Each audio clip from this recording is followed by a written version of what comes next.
So we gotta have this conversation. This is something that we have to talk about. Regardless if we've talked about it 1,000 times, we need to put a ribbon on this thing. Because in the black superhero community, there are two fractions. There are the people that hate legacy characters, reskin black characters, and then there are the people that like, yo, I like black characters. I don't care how they come, as long as they're not coonish characters. I'm straight with it.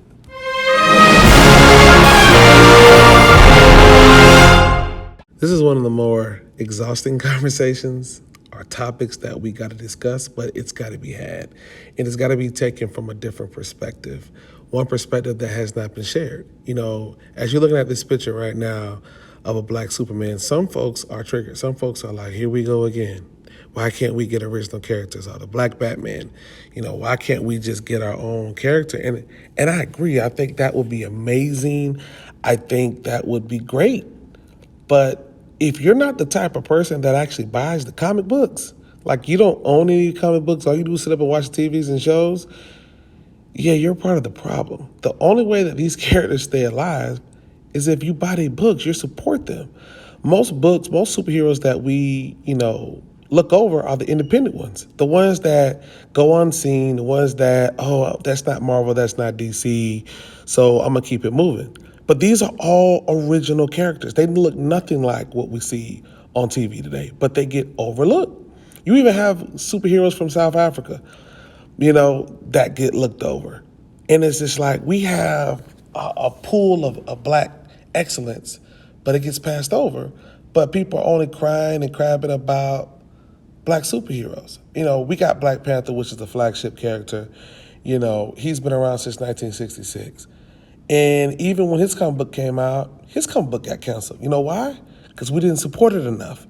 So when we talk about support, it's the reason why you see the type of superheroes that you see today, the reskinning of the black characters. Because this is essentially what Marvel and DC does. They say, well, shoot, y'all don't be buying these books off the shelf like that. So that's kind of giving us a gauge of, what you guys like. So what do we do in turn? We take a character that pre-existed, that's a legendary, iconic character, and for a moment, we'll just reskin them and make them black. And then y'all mad, y'all like, oh, why we can't get a, but y'all not, these comics are getting canceled.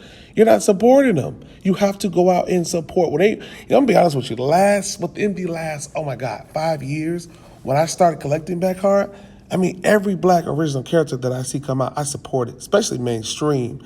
Original black character that I see that I like, I support it.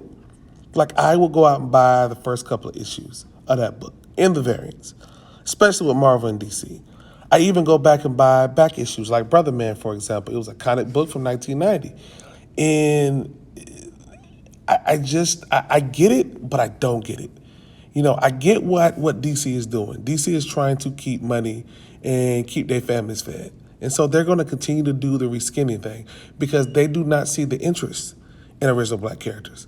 They do not see it from us. And white folks, we should not be relying on white folks to buy up our books and let's make our movies for us. Like, we got to make movies for ourselves. There's a lot of powerhouse superheroes. Divinity, for example, he's one of the most powerful black superheroes of all time. You think folks is checking for Divinity like that? No, they're not.